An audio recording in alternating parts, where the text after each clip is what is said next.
Hey guys, welcome back to my YouTube channel. My name is Winifred Wogini.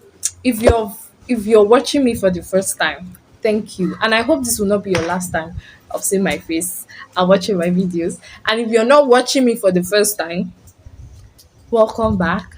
Please, even if you're watching me for the first time or you're not watching me for the first time and you have not subscribed, like you are doing wrong. Anyways, when you completely watch this video, I want you to decide if you will subscribe or not. But please make sure you subscribe. Oh. I don't know what you're thinking, but make sure you subscribe.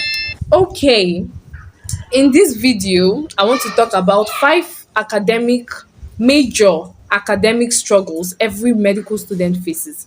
Funny enough, it's not just medical students. Every student, yes, somebody that have been a student and you're still a student, you still be a student. This is what you face. But I'm just telling you, giving you a heads up. And it's more like academic pressures. What pressurizes us academically? So I want you to stay tuned and just stay tuned. Let's dive right into our topic of today. So, number one is volume pressure. What do I mean by volume pressure? Volume pressure is there is so much to read, and there is very little time to read it, and you are pressurized because of the time, and then the too much things to read. You're just pressurized. Like that is the story of every Nigerian student. I'm sure this happens in other places as well, but I'm just going to talk about where I am. Like, guy, this thing, they give you 2 months or 3 months, and there are 12 courses to read. And in some of those courses, there are three in one, two in one. I don't know. I just don't know why, but God, you're pressurized to read it. Some people just are very tense. They don't know what to do. Like it's just a very big deal.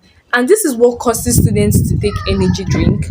This is what causes students to take drugs just to keep them awake at night and read. And then they now start taking energy drink. When you now see them in the morning, their eyes are red. If you are talking two, they are talking one. That is how it is, and it's from taking drugs to keep you awake at night that drug abuse starts. Like it can be really crazy. I don't know why universities do so. In Nigeria, it's not a normal thing. The funny thing is I don't even know how long in a semester is supposed to last for normally. But in the school that I'm in, Unizik, guy, they know they do. In fact, school just don open, they just bring out calendar, then you have plenty courses to read. They don tell you when exam go start. Just be knowing that in that time exam will start, there's a range. E fit be 2 weeks before, 2 weeks after. Like, and just like there is too much to read. As you're reading this one, another one is coming out. You still have to revise. You will still forget what you read, and you still have to remember what you've forgotten. Like, and the courses are too bulky, and there is just a very short time. The second one I want to talk about is pressure from homes, living up to the expectations of your family members, or just previous expectations, like previous achievements, and then circumstantial pressure. So let me just start with circumstantial pressure. This pressure is for people that are on scholarship. Yes. You know say scholarship e get as e dey be. 4.5. Like, okay, let me just say that somebody is on scholarship, and when you applied for that scholarship you were on 4.5. But now, as things dey happen, like things just many things are happening, and your GP is falling. Like your GP is falling. Your GP just don't, like, your GP is just staggering. Like it doesn't even have a clear eye. It's not even clear anymore.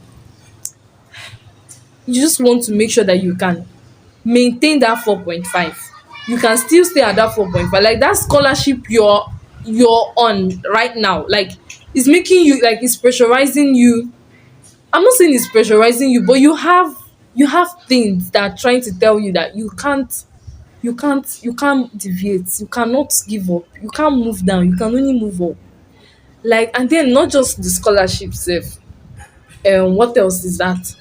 If your school fees is being sponsored, like you know, your parents, even if it's your parents, but before they will bring out the money, like the money is very difficult to bring out. In fact, money is difficult to bring out, but they had to borrow or this one, that one, and everybody's depending on you. The pressure is too much on you. Like e get as the thing go be. Even when you wan quit sef, you no go dey, you no fit quit.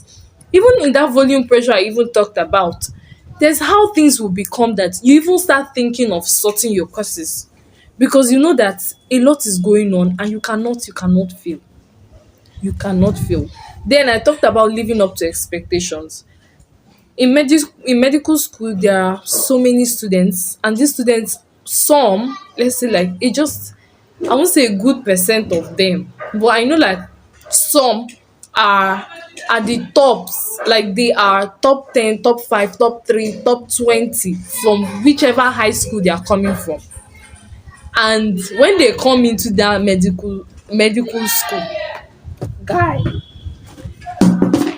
guy like, you want to perform, you want to live up to that expectations, you that live up to that achievement, live up to that name you left in high school. I don't know if you grab what I'm saying, but there's a whole lot to this thing, like a whole lot. Then we now have pressure from home. I don't know about some of you, but where I'm coming from, I'm already known as a medical professional. Okay, my daughter is working in the hospital. My daughter is studying to work in the hospital. My daughter is a doctor. My daughter is a nurse. Do you know my son? Like, guy, your parents are bragging with your name. And anything, even your street know you as person wey dey study medicine and surgery. What of now your pastor go come, this sister is studying medicine and surgery.